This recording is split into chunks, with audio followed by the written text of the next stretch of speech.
Você já percebeu que discordar em público se tornou muito arriscado?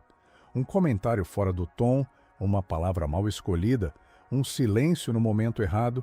Hoje isso pode custar reputação, trabalho ou espaço público, mesmo sem nenhuma lei ter sido quebrada. Esse novo ambiente não funciona por proibição direta, mas por punição informal. Palavras passam a custar caro, outras se tornam obrigatórias. Treinamentos viram referência moral. O silêncio deixa de ser neutro e a neutralidade passa a ser lida como culpa. Quem não se ajusta não é censurado, é exposto. No centro disso não está um partido nem uma lei específica, mas uma lógica, a política identitária, que troca o indivíduo por categorias fixas de raça e gênero e reorganiza a sociedade em hierarquias permanentes de privilégio e opressão. A partir daí, diversidade, equidade e inclusão deixam de ser propostas discutíveis e passam a operar como valores morais absolutos.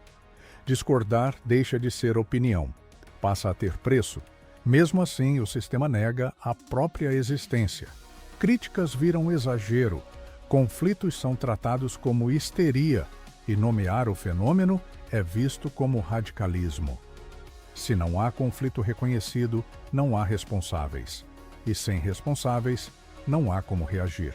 É exatamente esse processo que o livro How Woke Won, de Joanna Williams, reconstrói.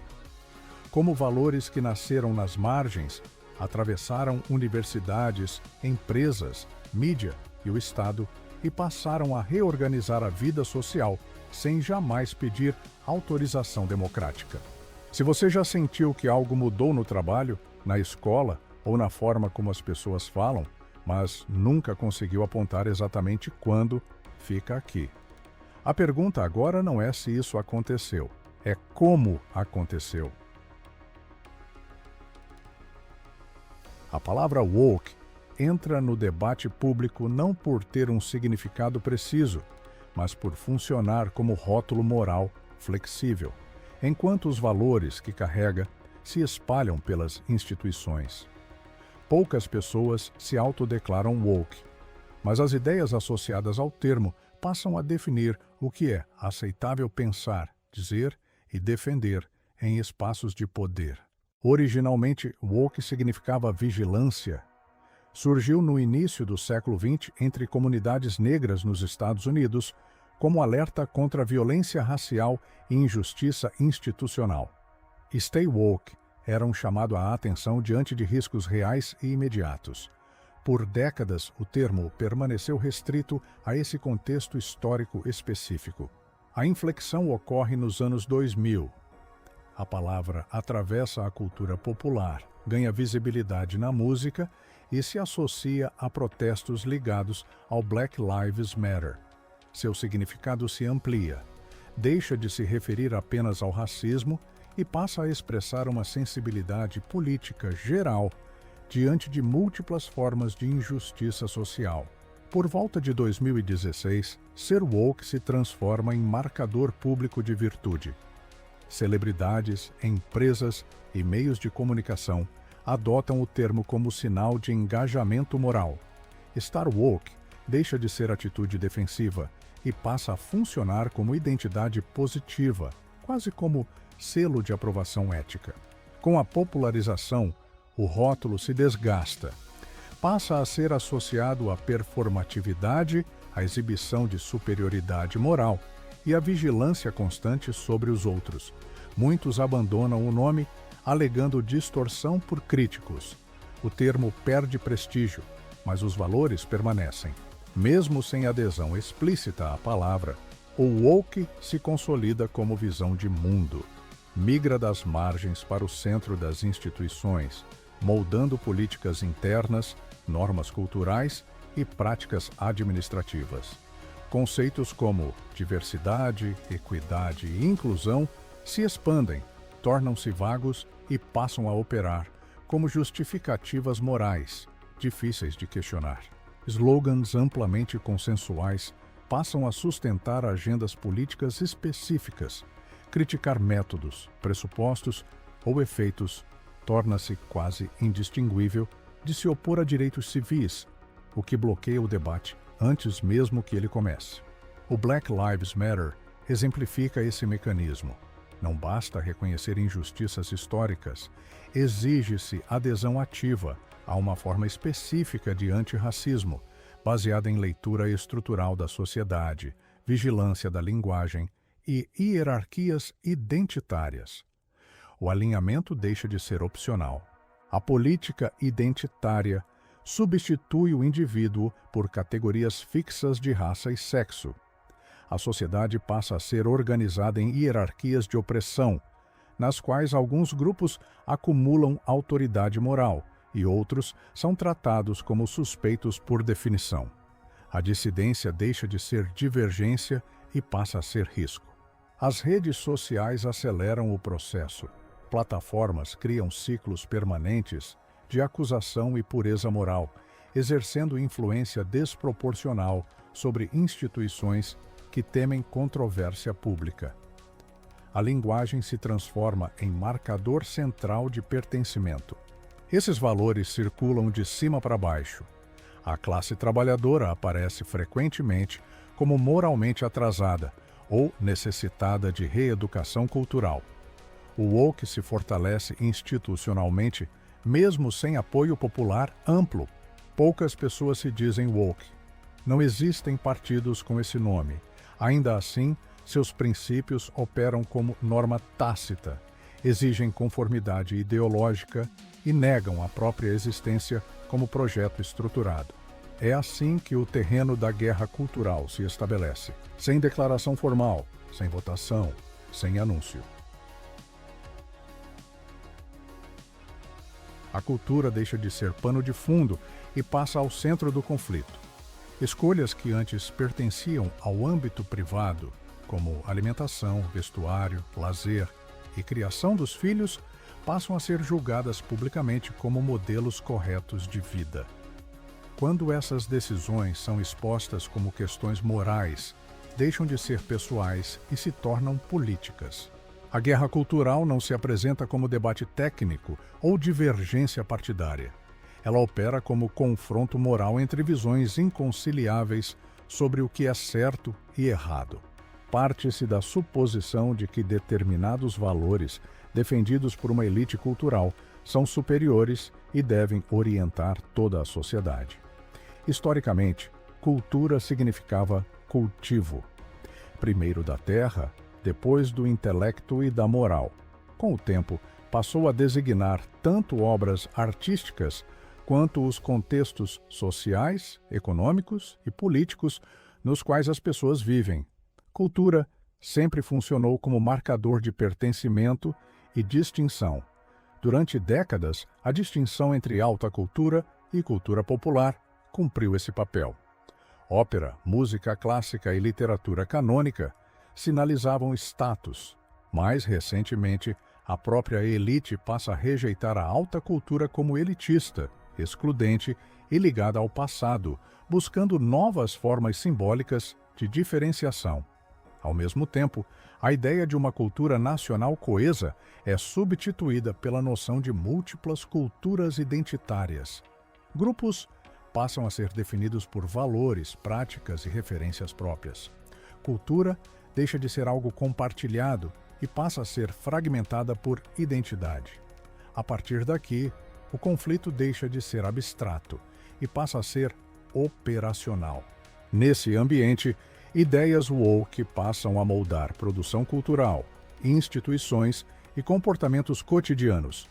Televisão, cinema, publicidade, jornalismo, educação, mercado de trabalho, sistema jurídico e empresas incorporam pressupostos identitários como norma.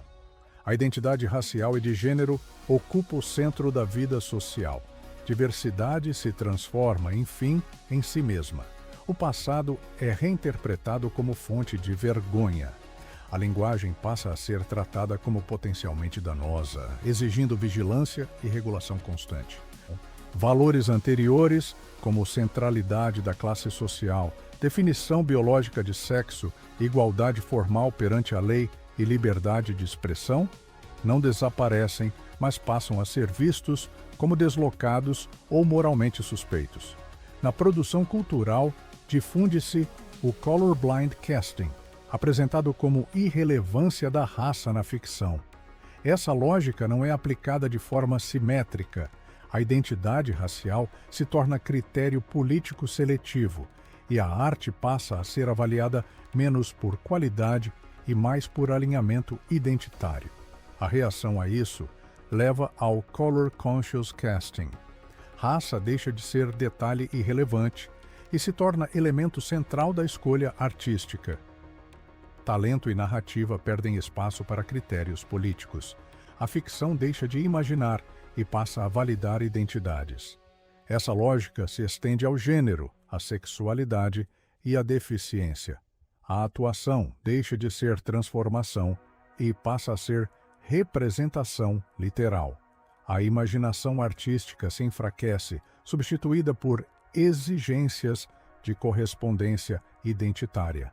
Na literatura, autores passam a ser questionados quanto ao direito de narrar experiências fora da própria identidade. A imaginação é tratada como apropriação indevida. Personagens ambíguos desaparecem.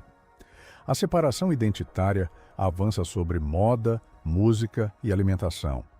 Práticas culturais triviais passam a ser policiadas como apropriação, ignorando que trocas culturais sempre foram motor de criação. Ao mesmo tempo em que a diversidade é celebrada, a separação se torna exigência. Diferenças de representação são tratadas automaticamente como discriminação, levando instituições a abandonar critérios técnicos em favor de correções identitárias explícitas. A cultura do cancelamento se consolida como mecanismo central. Não se busca refutar ideias, mas remover pessoas do espaço público por meio de campanhas morais, exposição seletiva e pressão institucional. Mesmo negada por seus defensores, essa prática funciona de forma eficaz. Incentiva autocensura, conformismo e medo do dissenso, enquanto evita confronto intelectual direto. A disputa pelo passado se torna parte essencial da guerra cultural. Estátuas, nomes e símbolos históricos são removidos ou reconfigurados. O passado é julgado exclusivamente pelos padrões morais do presente. Vínculos históricos se rompem, continuidade dá lugar à culpa e identidade coletiva se enfraquece. Essa imposição cultural ocorre de forma vertical, conduzida por uma elite cultural. Questionamentos são rotulados como reacionários. Instituições abandonam sua função mediadora e assumem posições políticas explícitas. O resultado é um ambiente de empobrecimento cultural. A complexidade cede lugar a dogmas identitários. A criatividade é restringida. O conformismo passa a ser tratado como virtude.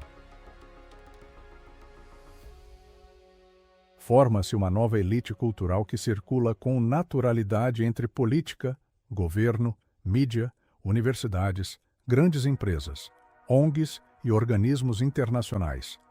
Não há filiação formal, nem liderança visível. O pertencimento é sinalizado pela adesão a um mesmo vocabulário moral, às mesmas causas e aos mesmos códigos simbólicos. Elite, aqui, não significa apenas riqueza. Significa concentração de poder, influência e legitimidade cultural.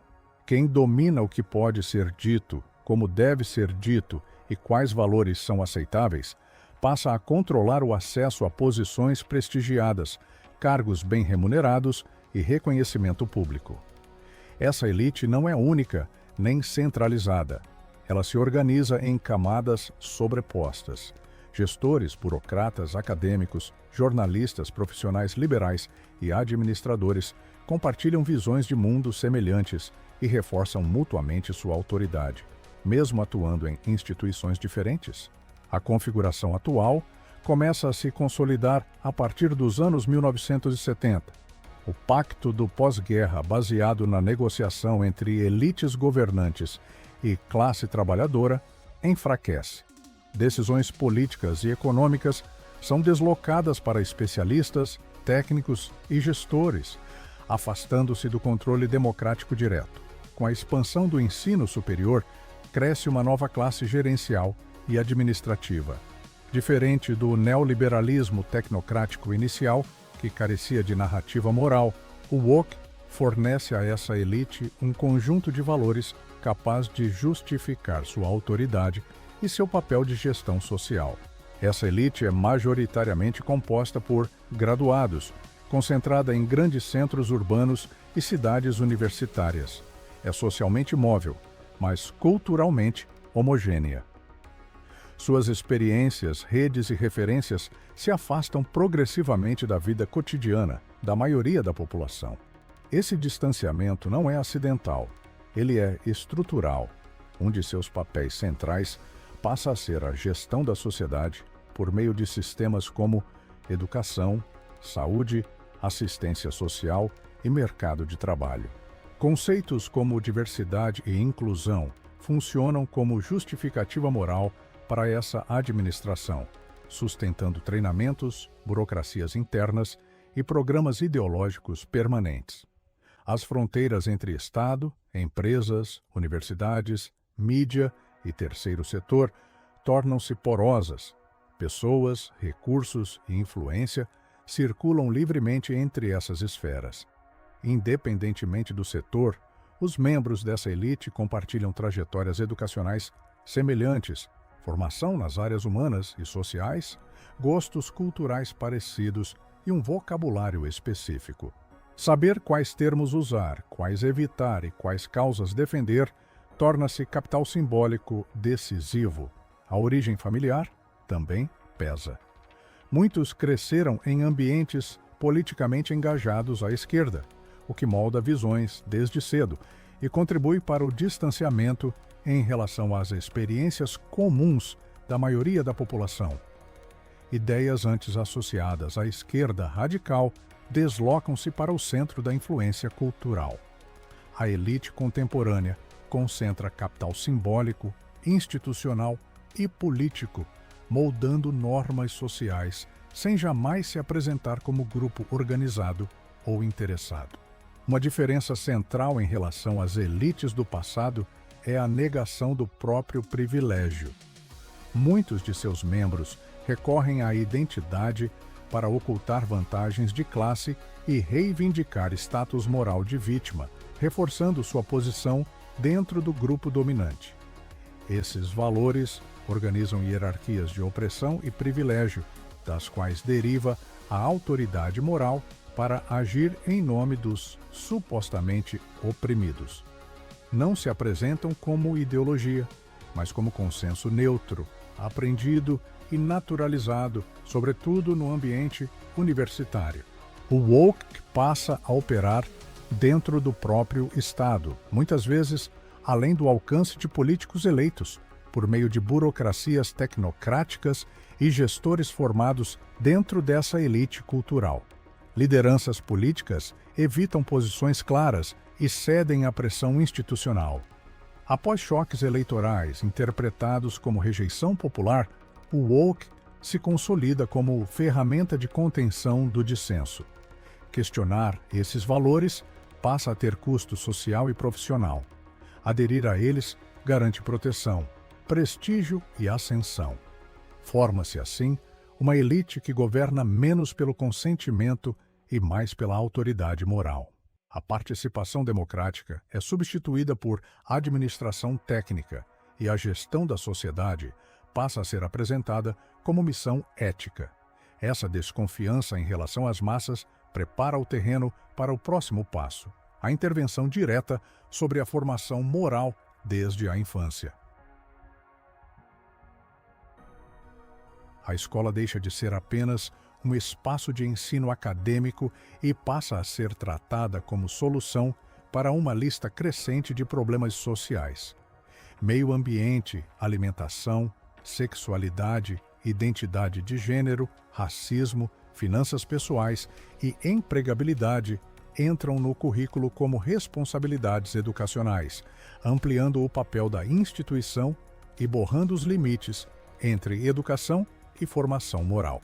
Quando a escola assume a tarefa de transmitir valores específicos, ela deixa de apenas reforçar normas sociais amplamente compartilhadas e entra no terreno da engenharia social. Esses valores refletem prioridades da elite cultural e não resultam de consenso social amplo, transformando o ambiente escolar em espaço ativo de disputa política. Esse deslocamento muda a relação entre escola e família. Pais que questionam conteúdos como privilégio branco ou fluidez de gênero deixam de ver a escola como parceira e passam a enxergá-la como local de confronto cotidiano no qual valores domésticos são relativizados ou contestados. Sindicatos, gestores e lideranças educacionais aderem a essa ampliação do papel da escola. Em países como Reino Unido e Estados Unidos, premissas como racismo estrutural passam a orientar treinamentos docentes e práticas pedagógicas, partindo da ideia de que todas as crianças estão inseridas em hierarquias de privilégio e opressão. A reação dos pais surge depois, não antes. Protestos, embates públicos e confrontos em reuniões escolares aparecem como resposta a um processo já em andamento dentro das instituições e não como causa da politização. A formação moral começa cada vez mais cedo. Já na educação infantil, livros e materiais voltados a antirracismo, diversidade, meio ambiente e identidade de gênero ganham espaço. A escolha desses conteúdos depende, em grande parte, da iniciativa individual de professores, sem critérios consolidados de mérito pedagógico. O cotidiano escolar também se transforma. Expressões comuns como meninos e meninas passam a ser evitadas. A linguagem neutra é incentivada. Em algumas escolas, crianças são estimuladas a corrigir professores por termos considerados inadequados, recebendo reconhecimento institucional por isso. Embora a igualdade entre homens e mulheres seja amplamente aceita, cresce a resistência à problematização constante da linguagem e à narrativa de demonização da masculinidade tradicional. A tensão se intensifica quando o foco deixa de ser igualdade entre os sexos e passa a ser a centralidade da identidade de gênero. Formulários escolares passam a convidar pais a discutir identidade de gênero de crianças pequenas, apresentando a escola como espaço onde certezas biológicas são substituídas por orientações subjetivas.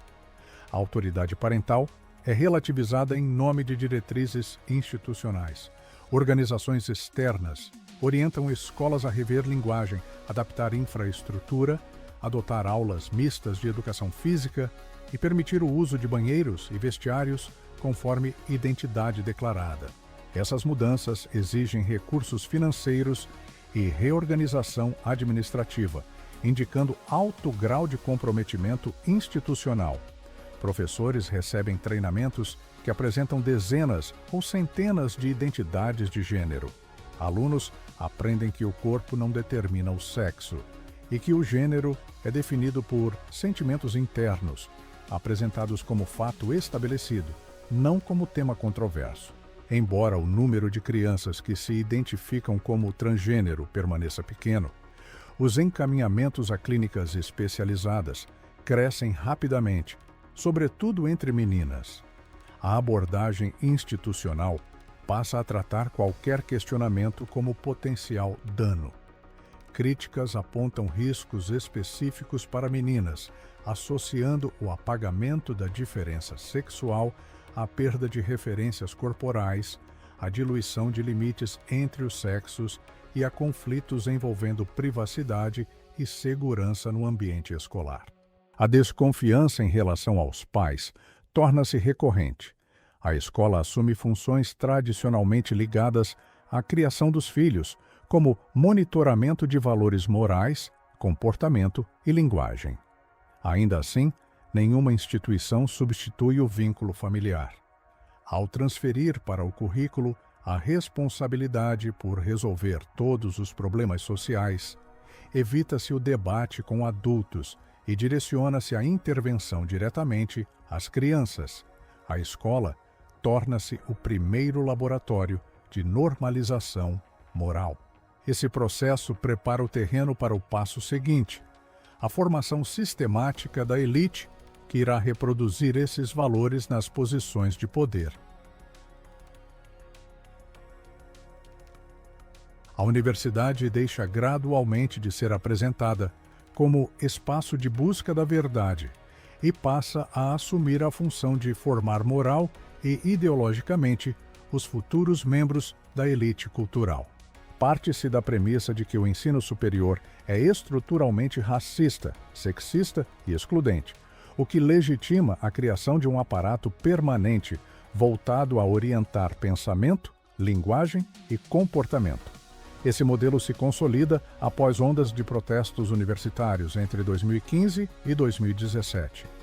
Pressões baseadas em alegações de insegurança emocional levam administrações a ceder, deslocando a liberdade acadêmica do centro da vida universitária e substituindo-a pela ideia de segurança emocional como valor prioritário.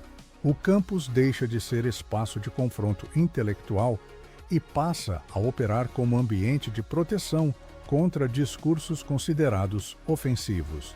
Ideias deixam de ser avaliadas por sua coerência ou evidência e passam a ser julgadas por seu potencial de causar desconforto subjetivo.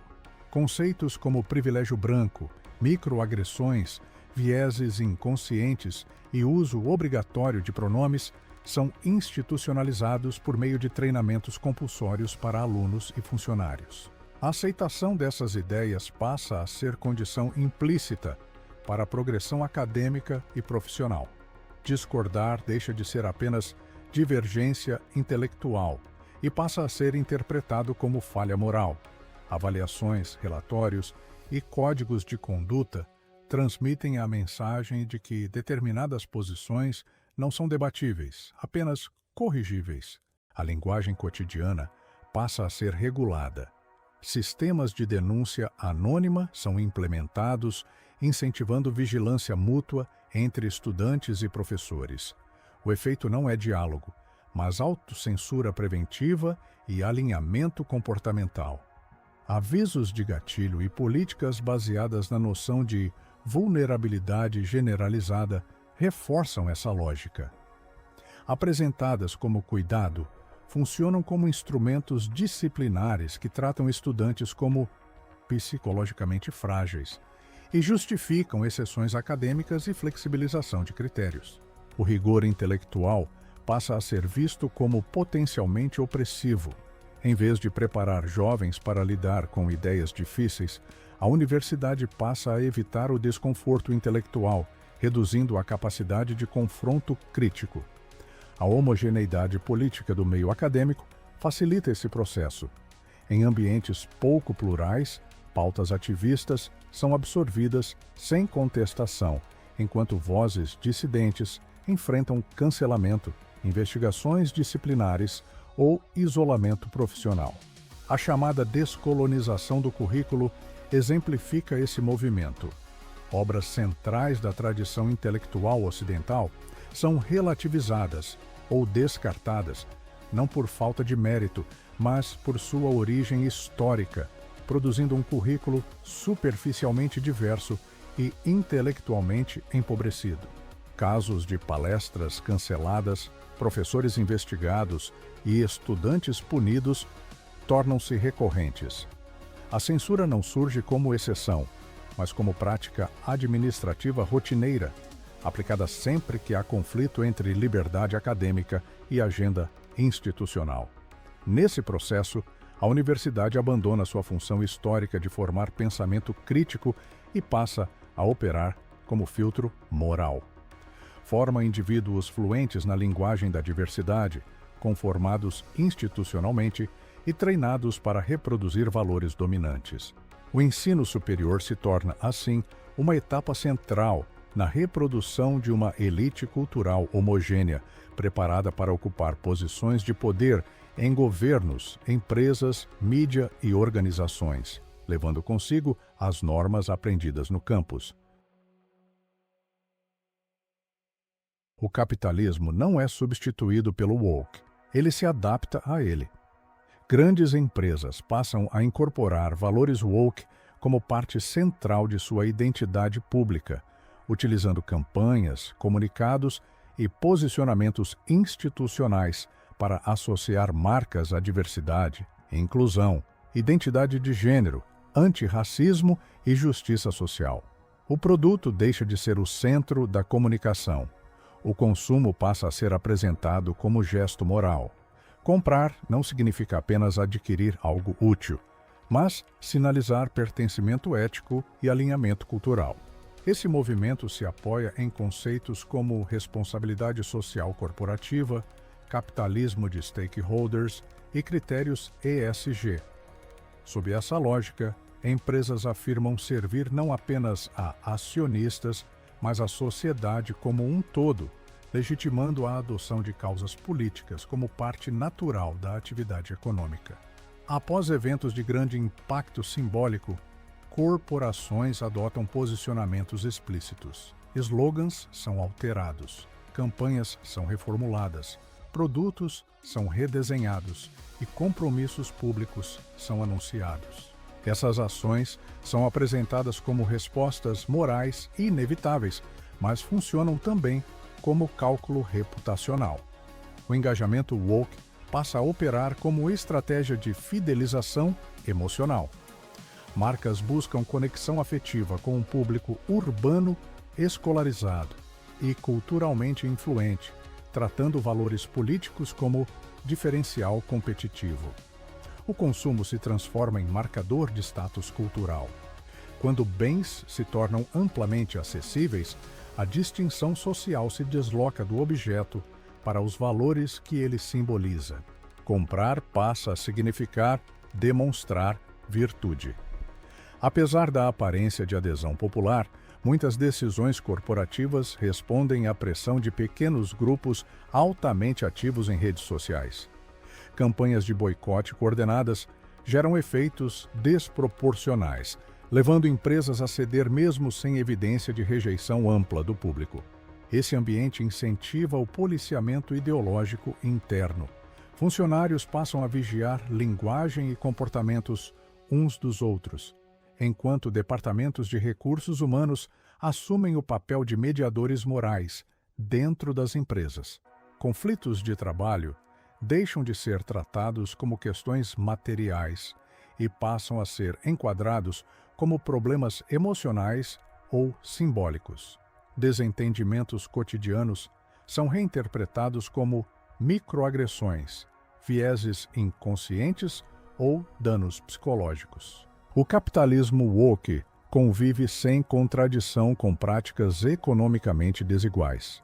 Empresas que promovem discursos progressistas mantêm cadeias produtivas marcadas por baixos salários, terceirização e exploração de mão de obra barata. A sinalização moral funciona como camada simbólica que desvia a atenção de estruturas econômicas intactas. A virtude pública não exige mudança material profunda. Treinamentos de diversidade, antirracismo e vieses inconscientes tornam-se quase universais no ambiente corporativo, apesar da ausência de evidências consistentes de eficácia. Esses programas reforçam a fragmentação identitária e incentivam denúncias constantes. Forma-se uma indústria da diversidade. Consultorias, palestras, cursos e publicações transformam a identificação permanente de preconceitos invisíveis em modelo de negócio autossustentável. Questionar esses programas é tratado como prova adicional de sua necessidade. O sistema se fecha sobre si mesmo, validando-se moral e financeiramente. Para os empregadores, essa lógica oferece vantagens claras. Ao dividir trabalhadores por identidade e deslocar conflitos para o plano simbólico, enfraquece-se a solidariedade coletiva e neutralizam-se disputas sobre salários, condições de trabalho e poder. Executivos formados em ambientes já moldados por valores woke internalizam a ideia de que a empresa deve ter missão moral além do lucro. O engajamento político corporativo se normaliza. Com isso, grandes corporações passam a intervir diretamente na esfera política, pressionando governos e influenciando decisões públicas sem mediação democrática. O capitalismo woke se consolida como modelo estável. Ele permite à elite econômica preservar poder, revestir interesses próprios de virtude moral e contornar o consentimento popular, mantendo intactas as estruturas que realmente importam.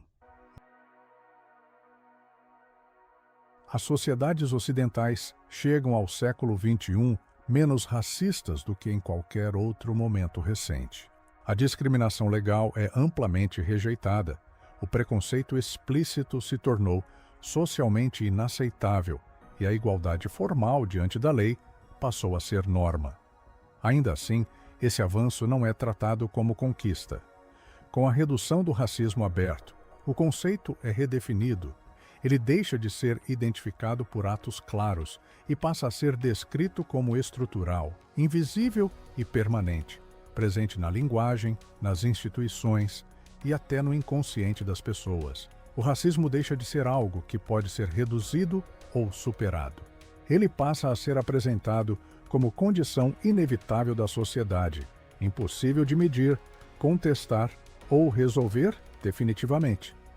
Surge um novo antirracismo que não se orienta por resultados materiais. Seu foco não é reduzir desigualdades concretas, mas expandir continuamente suas próprias definições.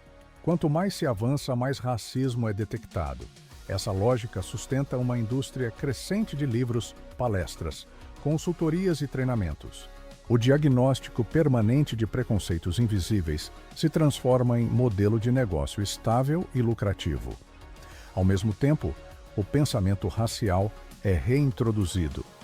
A sociedade passa a ser organizada por hierarquias fixas de privilégio e opressão, nas quais a cor da pele se torna critério central para definir identidade, autoridade moral e posição social. A igualdade cívica é substituída por uma lógica identitária. Em vez de indivíduos iguais perante a lei, surgem grupos definidos por culpa histórica ou vitimização permanente. Os protestos globais de 2020 marcam um ponto de inflexão. O apoio simultâneo de corporações, governos, mídia e instituições culturais a uma agenda específica de antirracismo não tem precedentes históricos. O movimento passa a ser tratado como moralmente incontestável. Questionamentos são interpretados como cumplicidade com a injustiça, e críticas são rapidamente associadas a intenções racistas. A narrativa de violência policial sistêmica se consolida como eixo central. Dados complexos são simplificados, contextos são ignorados e estatísticas passam a circular desvinculadas de critérios comparativos ou análise rigorosa. Mesmo quando pesquisas não encontram evidência clara de viés racial em determinados indicadores, a narrativa permanece intacta. O valor moral da causa se sobrepõe à discussão empírica. Episódios de violência e destruição associados a protestos são relativizados ou minimizados. A legitimidade simbólica do movimento é preservada independentemente de seus efeitos práticos. Esse novo antirracismo rompe com a tradição universalista dos direitos civis. A defesa da indiferença à cor da pele passa a ser tratada como ingenuidade ou forma sofisticada de racismo. A experiência subjetiva é elevada a critério supremo de verdade. Vivência pessoal passa a ter mais peso do que dados, debate racional ou verificação empírica. Conceitos como objetividade, neutralidade e meritocracia são reinterpretados como construções associadas à dominação racial. Discordar não é erro intelectual, mas falha moral. Nesse sistema, pessoas brancas são definidas como beneficiárias inevitáveis de um sistema opressor, independentemente de classe social, trajetória ou condições materiais. A culpa se torna coletiva e permanente. Essas ideias se institucionalizam em escolas, universidades e ambientes de trabalho. Currículos, treinamentos e políticas administrativas passam a operar a partir dessa leitura racializada da sociedade. O resultado não é a superação do racismo, mas sua normalização sob nova linguagem. A sociedade passa a se enxergar permanentemente dividida por raça. Ao final, o novo antirracismo não reduz desigualdades materiais, nem fortalece coesão social. Ele consolida uma elite de mediadores morais, responsáveis por administrar conflitos raciais que nunca podem ser resolvidos. O pensamento woke desloca o eixo central da organização social do sexo biológico para a identidade de gênero. A ideia de que cada indivíduo possui um gênero interno mais verdadeiro do que o corpo passa a orientar políticas públicas, instituições, educação e direitos. Não se trata da existência de pessoas trans, mas da adoção institucional de uma teoria específica, a de que a autodeclaração subjetiva deve prevalecer sobre critérios biológicos em toda a vida social. Essa mudança deixa de ser debate acadêmico e passa a ser norma administrativa. O Estado começa a tratar o sexo como categoria ambígua, enquanto a identidade de gênero assume múltiplas formas oficialmente reconhecidas. Um marco simbólico ocorre quando instrumentos públicos de contagem populacional passam a validar identidades em vez de registrar dados objetivos. O que antes servia para descrever a realidade passa a funcionar como afirmação política. Historicamente, a distinção entre sexo e gênero surge no feminismo como crítica aos papéis sociais impostos às mulheres. O objetivo era libertar mulheres de expectativas culturais, não negar a existência do sexo biológico. Essa ruptura ocorre quando teorias médicas e acadêmicas passam a defender que a identidade independe do corpo. A biologia deixa de ser referência e o gênero passa a ser definido como construção social ou performance. A partir daí, o binarismo sexual é rejeitado. O sexo deixa de ser base para políticas públicas, esportes, estatísticas, espaços segregados e direitos específicos das mulheres. A linguagem se torna a ferramenta central desse processo. Pronomes, termos e categorias passam a ser rigidamente controlados para sustentar a ideia de que o sexo é arbitrário e mutável. O uso considerado incorreto da linguagem é tratado como forma de dano. Palavras passam a ser equiparadas à violência, justificando sanções sociais, institucionais e profissionais. Essa ampliação da noção de violência cria um ambiente no qual discordar equivale a agredir. O debate deixa de ser possível porque questionar passa a ser interpretado como ameaça existencial. O movimento exige simultaneamente liberdade total de autodefinição individual e obediência coletiva às novas regras. A identidade é fluida para quem se declara, mas obrigatória para todos os outros reconhecerem. Dentro da hierarquia woke, pessoas trans são posicionadas como o grupo mais oprimido. Altos índices de sofrimento psicológico são atribuídos quase exclusivamente à discriminação social. Outras hipóteses causais são descartadas. Questioná-las é tratado como negação de identidade ou ataque direto à dignidade humana. A figura da criança trans ocupa papel central nessa narrativa. A identificação infantil é apresentada como prova de naturalidade da teoria e como argumento moral decisivo.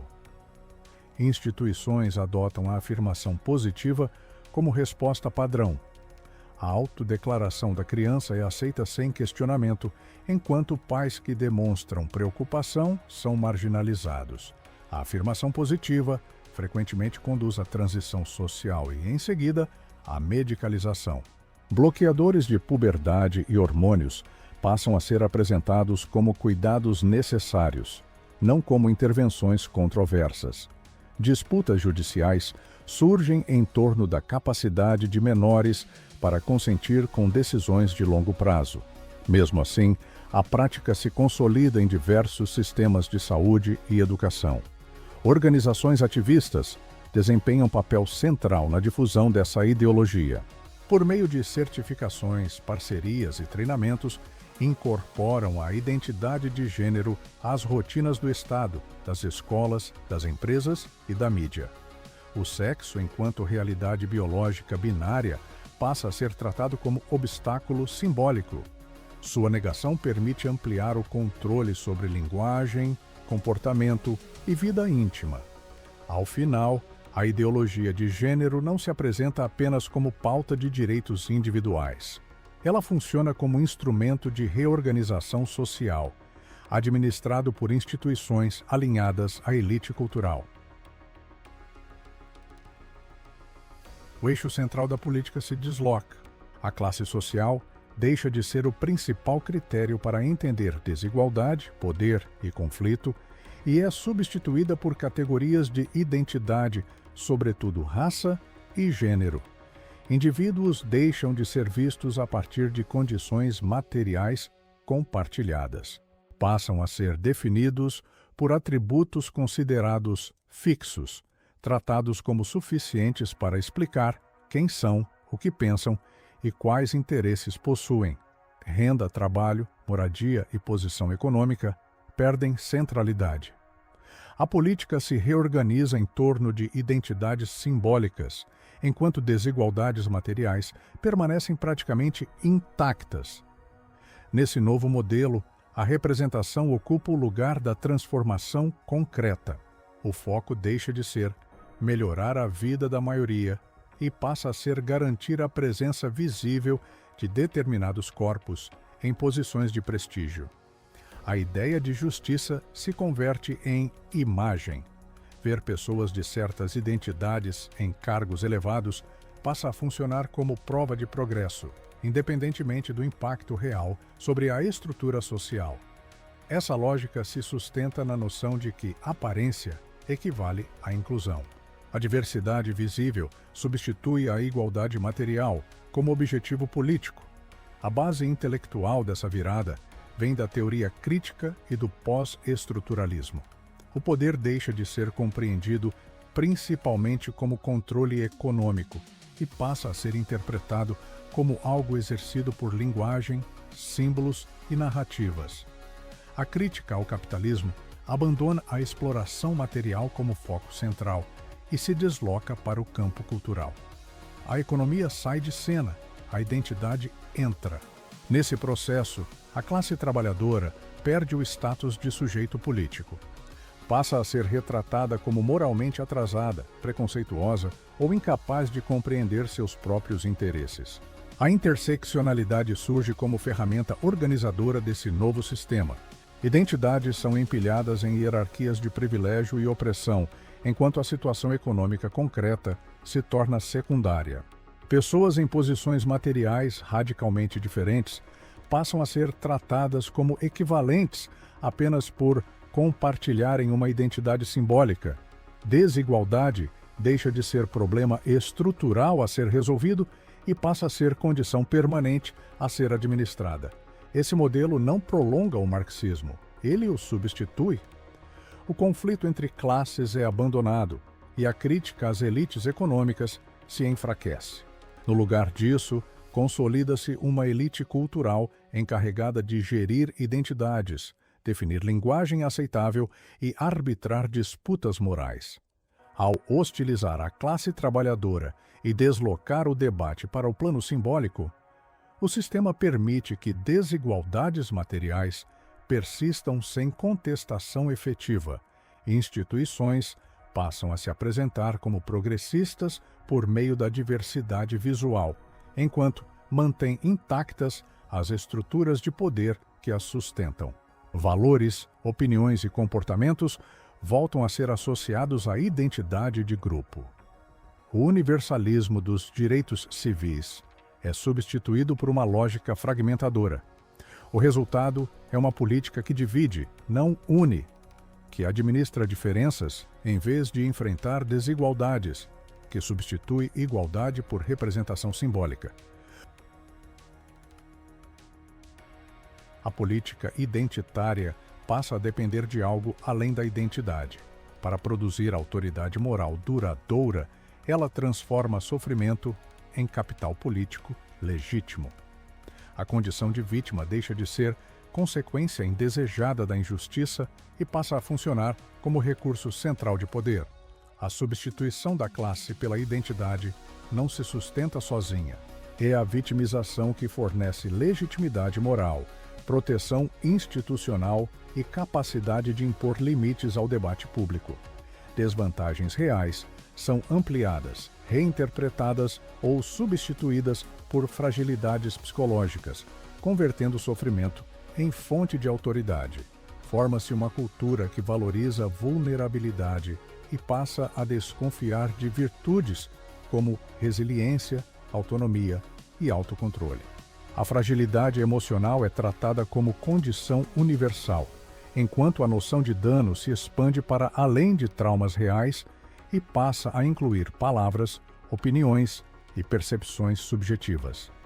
Nesse ambiente, linguagem é equiparada à violência. Discordar deixa de ser visto como debate legítimo e passa a ser interpretado como agressão. Questionamentos são enquadrados como ameaças existenciais e o confronto de ideias é substituído por mecanismos de silenciamento. A vitimização se converte em status social e organiza uma hierarquia moral entre grupos. Declarar sofrimento gera reconhecimento, autoridade especial e acesso a recursos institucionais, enquanto grupos definidos como privilegiados são pressionados ao silêncio. O conflito político se desloca do campo racional para uma disputa permanente de narrativas de sofrimento, recusando o debate sob o argumento de que determinadas ideias colocariam vidas em risco. O passado passa a ser mobilizado como fonte contínua de vitimização.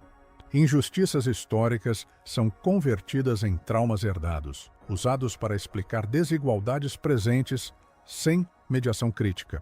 Essa herança confere status moral, mas dificulta que grupos sejam tratados como plenamente iguais. Movimentos antes emancipatórios se transformam.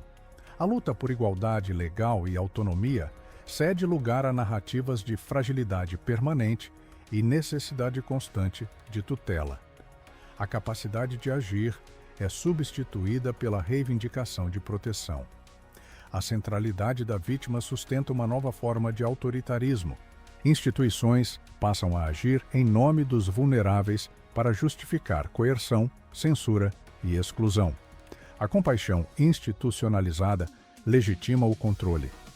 No resultado final, nem os grupos apresentados como oprimidos são fortalecidos, nem a sociedade se torna mais justa.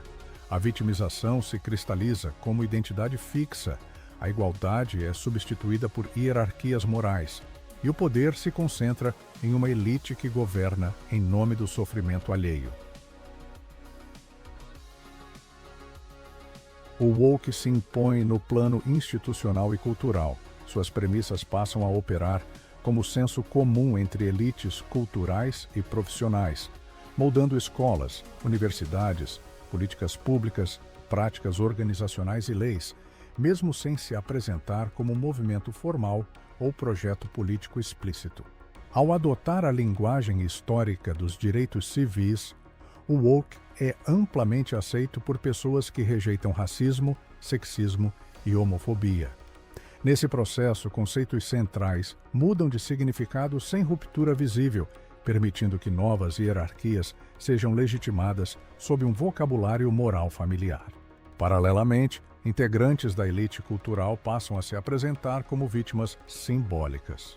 A compaixão se converte em autoridade moral, utilizada para gerir comportamentos, disciplinar o dissenso e silenciar questionamentos considerados inadequados. Essa vitória institucional, porém, não torna o sistema neutro nem universal. A sociedade é fragmentada em categorias identitárias fixas, preconceitos são reintroduzidos sob nova linguagem e a elite passa a operar com senso de missão moral que legitima sua posição privilegiada. A dissidência é encorajada por mecanismos informais e formais. Autocensura, ostracismo social, humilhação pública, perda de reputação profissional e, em alguns casos, sanções legais funcionam como freios ao debate aberto, mesmo em sociedades formalmente democráticas. Ainda assim, o domínio do woke não é absoluto nem garantido.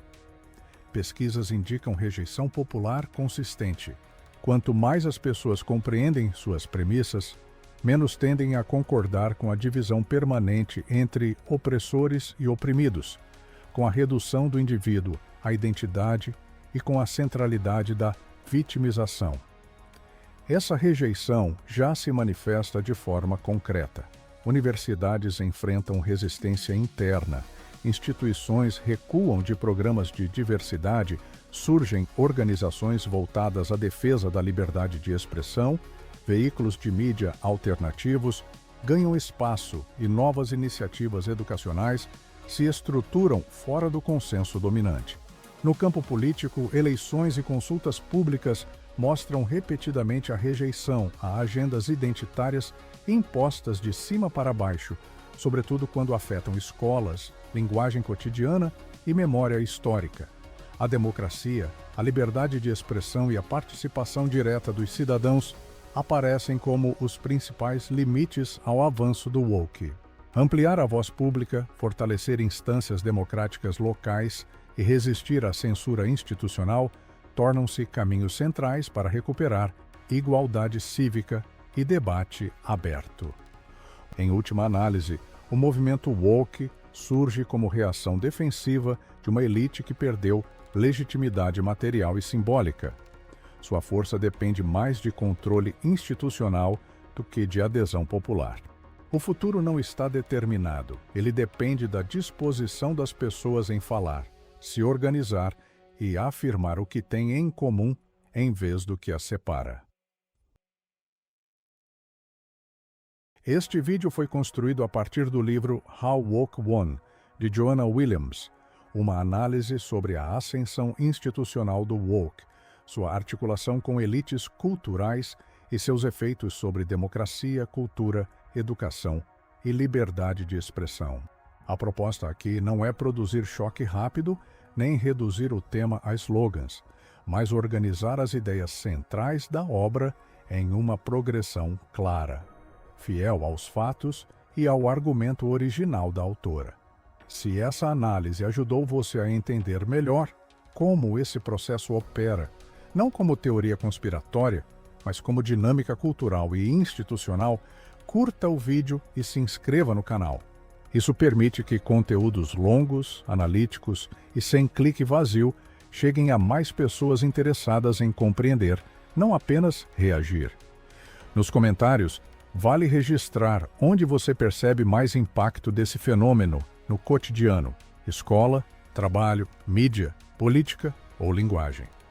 O espaço fica aberto para discussão direta, sem rótulos fáceis. Se quiser continuar aprofundando, o canal segue explorando livros e ideias que moldam o mundo contemporâneo, sempre com leitura direta dos argumentos originais e sem simplificação oportunista.